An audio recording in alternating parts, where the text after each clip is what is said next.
E eu darei poder às minhas 2 testemunhas, e elas profetizarão por 1260 dias, vestidos de saco de crina. Estas são as 2 oliveiras e os 2 candelabros que ficam diante do Deus da terra.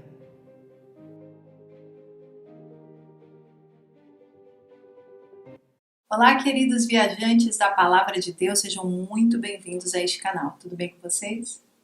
Para vocês que ainda não me conhecem, eu me chamo Mari Garcia. E se você ainda não está inscrito aqui, este é o momento que você pode se inscrever. Ativa o sininho aqui embaixo, o YouTube te avisar toda vez que eu postar um vídeo novo para ti. Mas afinal, quem são essas 2 testemunhas descritas no livro do Apocalipse?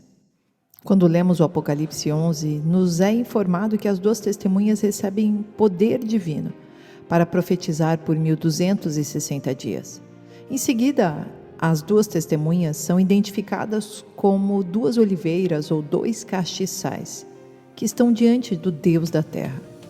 Também nos é dito que se alguém fizer mal às 2 testemunhas, sairá fogo da sua boca, e este fogo devorará os seus inimigos, pois quem lhes fizer mal deverá ser morto. Também é dito que as 2 testemunhas recebem poder para fazer milagres. Mas quando acabar o seu testemunho, a besta que sobe do abismo fará guerra contra as 2 testemunhas. Vencerá essa guerra e as matará. O corpo das 2 testemunhas será visto por homens de todas as partes da terra, por um período de 3 dias e meio. Supostamente, esses 3 dias e meio podem equivaler a 3 anos e meio. Isso porque, segundo Pedro 3, versículo 8 diz que para o Senhor, um dia é como 1000 anos e 1000 anos como um dia. Mas essas testemunhas não lhes serão permitido que os seus corpos sejam sepultados.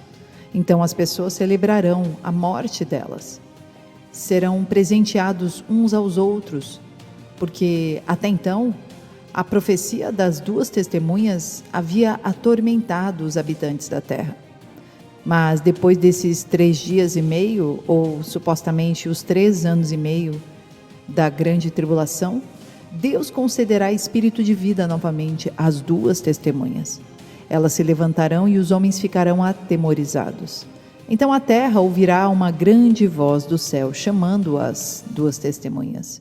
E assim elas subirão ao céu em uma nuvem, na presença de todos os seus inimigos. A história está contada, mas a dúvida com certeza ainda continua.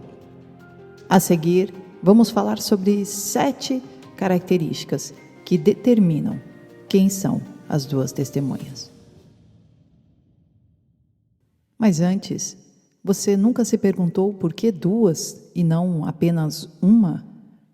Naquela época, um processo só teria validade se fosse fundamentado no testemunho de pelo menos 2 pessoas. Deuteronômio 19, versículo 15. Uma só testemunha não é suficiente para condenar uma pessoa de algum crime ou delito. Qualquer acusação necessita ser confirmada pelo depoimento de 2 ou 3 testemunhas idôneas. Como se a referência a 2 testemunhas indicasse veracidade das palavras. Da mesma forma, quando lemos o Evangelho de Lucas 10, versículo 1, diz assim: havendo passado estes acontecimentos, o Senhor nomeou outros 72 e os enviou de 2 em 2 adiante dele, a todas as cidades e lugares que ele estava prestes a visitar. E lhes recomendou: a seara é grande, mas os trabalhadores são poucos. Rogai, pois, ao Senhor da plantação que mande obreiros para fazerem a colheita. Então aqui Jesus está enviando de 2 em 2 para realizar a sua missão da igreja, apontando também para essas 2 testemunhas que enfatiza a tarefa missionária da igreja. Dito isso, vamos à primeira característica. As testemunhas são cristãos verdadeiros, judeus e gentios. Atos 1:8. Mas receberão poder quando o Espírito Santo descer sobre nós e serão minhas testemunhas em Jerusalém e em toda a Judeia e Samaria e até os confins da terra. Isaías 43:10, vocês são minhas testemunhas, declara o Senhor, e o meu servo a quem escolhi para que vocês saibam e creiam em mim e entendam que eu sou Deus. Antes de mim, nenhum Deus se formou, nem haverá algum depois de mim. Apocalipse 17, versículo 6, vi que a mulher estava embriagada com o sangue dos santos, o sangue das testemunhas de Jesus. Quando a vi, fiquei muito admirado. Em segundo, as duas oliveiras são gentios e judeus convertidos a Cristo. As duas testemunhas são identificadas lá no Apocalipse como duas oliveiras, ou dois castiçais, ou candelabros. Essas mesmas figuras são encontradas no livro do profeta Zacarias, capítulo 4. Na profecia de Zacarias, nós podemos ver que Deus diz que as duas oliveiras são algo muito importante. Zacarias 4, versículo 12, diz: representam os dois ungidos que estão ao serviço do Senhor de toda a terra. Depois, no livro de Romanos, também vemos que as duas oliveiras estão sendo referidas como uma brava e uma natural.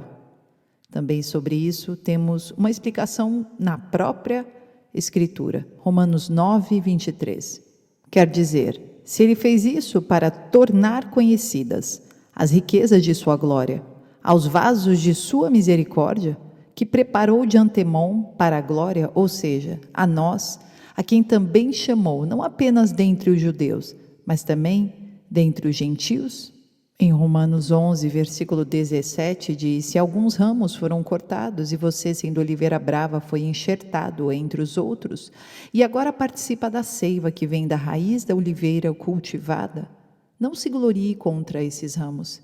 Se o fizer, saiba que não é você quem sustenta a raiz, mas a raiz a você. Então você dirá: os ramos foram cortados para que eu fosse enxertado. Está certo, eles porém foram cortados devido à incredulidade. E você permanece pela fé. Não se orgulhe, mas tema, pois se Deus não poupou os ramos naturais, também não poupará você. Perceba como os ramos naturais aqui está se referindo aos judeus. Eles são a oliveira cultivada. E os gentios são os ramos enxertados, que fazem parte da oliveira brava. Ambos compõem as duas oliveiras. Em terceiro, os dois candelabros são igrejas. Apocalipse 1, versículo 12, voltei-me para ver quem falava comigo. Voltando-me, vi 7 candelabros de ouro, e entre os candelabros alguém semelhante a um filho de homem, com uma veste que chegava aos seus pés, e um cinturão de ouro ao redor do peito. Este é o mistério das 7 estrelas que você viu em minha mão direita, e dos 7 candelabros. As 7 estrelas são os anjos das 7 igrejas, e os 7 candelabros são as 7 igrejas. Olhando para este versículo, parece ficar um pouco mais claro que as duas testemunhas apontam para a verdadeira igreja, constituída por judeus convertidos, a oliveira natural, e os gentios, a oliveira brava. Em quarto lugar, o fogo sai da boca das duas testemunhas. Este texto bíblico diz que sai fogo da boca das duas testemunhas. Fica difícil entendermos de maneira literal, não é mesmo? Mas, quando olhamos para o Antigo Testamento, a Bíblia diz que o fogo do juízo e da condenação saiu da boca do profeta Jeremias para devorar os inimigos de Deus. Esse fogo era um símbolo da palavra pronunciada por Jeremias. Jeremias 5, versículo 14. Portanto, assim diz o Senhor dos Exércitos: porque falaram essas palavras, farei com que as minhas palavras em sua boca sejam um fogo, e este fogo seja a lenha que o fogo consome. No Apocalipse, o mesmo princípio é utilizado quando se refere ao fato de que a igreja, através de seus ofícios, anuncia os juízos de Deus e condena os ímpios, com base na palavra do Senhor. Em quinto lugar, o poder sobrenatural das duas testemunhas. A Bíblia descreve que as duas testemunhas possuem um poder sobrenatural. Da mesma forma, a autoridade conferida à igreja através do seu ministério expõe o mundo ímpio que rejeita a mensagem do Evangelho ao julgamento e condenação por parte de Deus. Isto é uma verdade ensinada nas Escrituras. Apocalipse 8:3. O Senhor envia punição ao mundo iníquo em resposta às orações da igreja. Ele assegura que a igreja verdadeira tenha autoridade de trazer juízo pelo ofício de levar o Evangelho diante do mundo. O próprio versículo 5 do capítulo 11 de Apocalipse deixa claro que qualquer um que causar danos aos verdadeiros seguidores de Cristo será destruído. Por isso os inimigos das duas testemunhas perecem, porque são inimigos da palavra que elas proclamam, como fogo que sai de seus lábios. Em sexto lugar, as duas testemunhas são mártires. A palavra grega traduzida por testemunha é martíria, que também significa mártir e proclamador. Esse termo sempre é empregado ao povo de Deus no Apocalipse. O texto bíblico do Apocalipse 11 também nos diz que as testemunhas são derrotadas aos olhos dos homens. Elas morrem e seus corpos ficam expostos, enquanto o mundo comemora. Já no Apocalipse 13, somos informados que a besta faz guerra contra os santos e os vence. Porém, vemos que este período de aparente derrota dura pouco. Mateus 24:22, por causa dos eleitos, aqueles dias serão abreviados. Porém, aos olhos dos homens, a igreja estará por baixo. Mas à medida que o sangue dos santos é derramado, acontece vitória, que olhos humanos não conseguem ver. Os corpos das duas testemunhas ficarão expostos na praça da grande cidade, que espiritualmente se chama Sodoma e Egito, onde o nosso Senhor foi crucificado. Essa descrição simbólica aponta para uma igreja que parecerá morta em meio ao mundo anticristão. Isso fica claro pelas cidades utilizadas para esta simbologia. Em sétimo e último lugar, as duas testemunhas ressuscitam. O mundo estará comemorando por acreditar ter vencido a igreja e silenciado, enfim, a voz de todos os cristãos da terra. O Evangelho não estará mais atormentando os habitantes da terra, mas é neste cenário que as duas testemunhas ressuscitam, ficam de pé e são chamadas ao céu. Perceba que no Apocalipse 11, versículo 15, o toque da sétima trombeta anuncia a introdução do dia do Senhor. A ressurreição das duas testemunhas simboliza de forma maravilhosa a segunda vinda de Cristo, com o arrebatamento da igreja aos céus. Primeiro, os mortos ressuscitam e, logo em seguida, no mesmo evento, os vivos, durante a grande tribulação, irão ao encontro de Jesus nos ares. E a igreja que parecia derrotada em meio a um mundo completamente anticristão, agora é levada vitoriosa e ascende ao céu numa nuvem de glória. Perceba a expressão, e os seus inimigos os viram. Logo em seguida ocorre um grande terremoto, precedendo o momento do juízo, e o pavor dos ímpios é revelado. O texto diz que os ímpios darão glória ao Deus do céu, mas essa glória que eles dão não significa uma conversão. Ao contrário disso, essa glória dada pelos ímpios será um indicativo do terror que tomará conta dos seus corações. As duas testemunhas que há pouco pareciam mortas são levadas ao céu. Esse é o momento descrito por Paulo em 1 Tessalonicenses 4, versículo 16. Pois dada a ordem com a voz do arcanjo e o ressoar da trombeta de Deus, o próprio Senhor descerá dos céus, e os mortos em Cristo ressuscitarão primeiro. Depois nós, os que estivermos vivos, seremos arrebatados com eles nas nuvens, para o encontro com o Senhor nos ares. E assim estaremos com o Senhor para sempre. Também em 1 Coríntios 15, 51, eis que eu digo um mistério, nem todos dormiremos, mas todos seremos transformados, num momento, num abrir e fechar de olhos, ao som da última trombeta. Pois a trombeta soará, os mortos ressuscitarão incorruptíveis, e nós seremos transformados. Os perseguidores que contavam vitória se apavorarão ao contemplarem o triunfo da Igreja sobre a proteção do Deus irado que se assenta no trono. As testemunhas antes perseguidas finalmente serão glorificadas. Elas também receberão a tarefa de participarem do julgamento no mundo incrédulo. Neste exato momento, o mundo estará maduro e pronto para o juízo final. Este será o momento do acerto de contas. 1 Coríntios 6, 2. Vocês não sabem que os santos hão de julgar o mundo? Se vocês hão de julgar o mundo, acaso não são capazes de julgar as causas de menor importância? Vocês não sabem que haveremos de julgar os anjos? Quanto mais as coisas desta vida. A passagem bíblica sobre as duas testemunhas com certeza traz uma mensagem maravilhosa para todos nós. Muita gente, na tentativa de descobrir a identidade destas duas testemunhas, infelizmente, acaba perdendo o prazer de desfrutar do conforto que há nessa passagem para a Igreja de Cristo.